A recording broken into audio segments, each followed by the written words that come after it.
আন্তর্জাতিক মধ্যস্থতায় মার্কিন যুক্তরাষ্ট্র ও ইরানের মধ্যে স্বাক্ষরিত ৬০ দিনের যুদ্ধবিরতি চুক্তি বিশ্ব অর্থনীতিতে সাময়িক স্বস্তি এনে দিয়েছিল।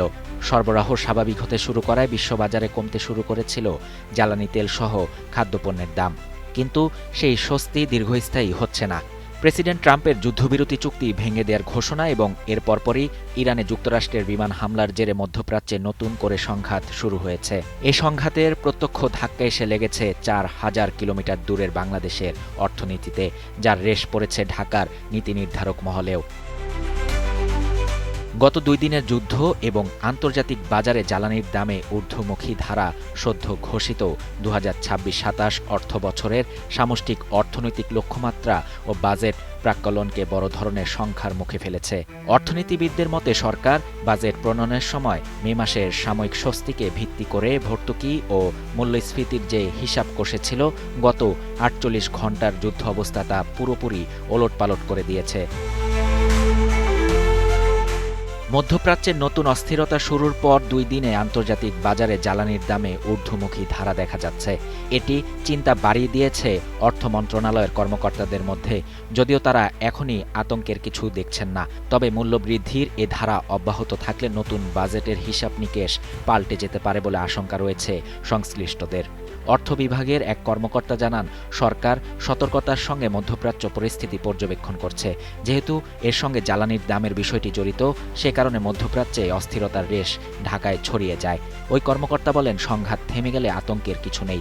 যদি এটি দীর্ঘমেয়াদে হয় তবে সমস্যা হবে। ইরানে নতুন করে মার্কিন হামলার পর পাল্টা জবাব দিতে শুরু করেছে তেহরানও, আর এটি ঢাকার টেনশন বাড়িয়ে দিয়েছে। আন্তর্জাতিক সংবাদ মাধ্যমের সবশেষ তথ্য অনুযায়ী বৃহস্পতিবার বিশ্ববাজারে ব্রেন্ট ক্রুড তেলের দাম ব্যারেল প্রতি ৭৮ সেন্ট থেকে ১% বৃদ্ধি পেয়ে $৭৮.৮০ পৌঁছেছে। একই সময়ে যুক্তরাষ্ট্রের ওয়েস্ট টেক্সাস ইন্টারমিডিয়েট বা WTI অপরিশোধিত তেলের দাম ১.০১% বৃদ্ধি পেয়ে প্রতি ব্যারেল বিক্রি হচ্ছে $৭৪.২৬। অর্থনীতিবিদদের আশঙ্কা, যুদ্ধ দীর্ঘস্থায়ী হলে জ্বালানির দাম আবারও $১০০ ছাড়িয়ে যেতে পারে। সেটি হলে সামষ্টিক অর্থনীতি নতুন করে চাপে পড়বে, বেড়ে যাবে মূল্যস্ফীতি।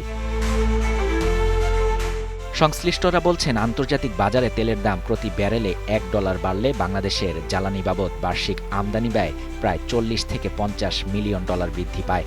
ব্রেন্ট ক্রুড $৭৫ প্রাক্কলন পেরিয়ে $৮০ দিকে ধাবিত হলে এবং স্পট মার্কেটে এলএনজির দাম বাড়লে বিদ্যুৎ ও জ্বালানির খাতের প্রকৃত ভর্তুকির চাহিদা ৪০,০০০ কোটি থেকে এক ধাক্কায় ৫২,০০০ কোটি ছাড়িয়ে যেতে পারে। এর ফলে শুধু জ্বালানি খাতেই অতিরিক্ত ঘাটতি বাড়বে প্রায় ১২,০০০ কোটি টাকা। দেশের বৈদেশিক মুদ্রা আয়ের দুটি প্রধান স্তম্ভ তৈরি পোশাক রপ্তানি ও রেমিট্যান্স। মধ্যপ্রাচ্যের নতুন যুদ্ধ পরিস্থিতির কারণে এই দুই খাত আবারও ঝুঁকিতে পড়তে পারে বলে মনে করছেন সংশ্লিষ্টরা। বিজিএমইএ সূত্রে জানা গেছে, লোহিত সাগর ও হরমুজ প্রণালীতে নতুন করে ভূ রাজনৈতিক উত্তেজনা বৃদ্ধি পেলে জাহাজগুলো দীর্ঘ পথ ঘুরে যাতায়াত করতে বাধ্য হবে। এর ফলে চট্টগ্রাম বন্দর থেকে ইউরোপ আমেরিকার পণ্য পৌঁছানোর সময় আগের তুলনায় ১২ থেকে ১৫ দিন বেড়ে যাবে। বাড়তি দূরত্বের কারণে কন্টেইনার ফ্রেট কস্ট বা জাহাজ ভাড়া এক ধাক্কায় ৪০ থেকে ৬০% বৃদ্ধির শঙ্কা তৈরি হয়েছে। শাহরিয়ার শাফাত, বাংলা নিউজ 24।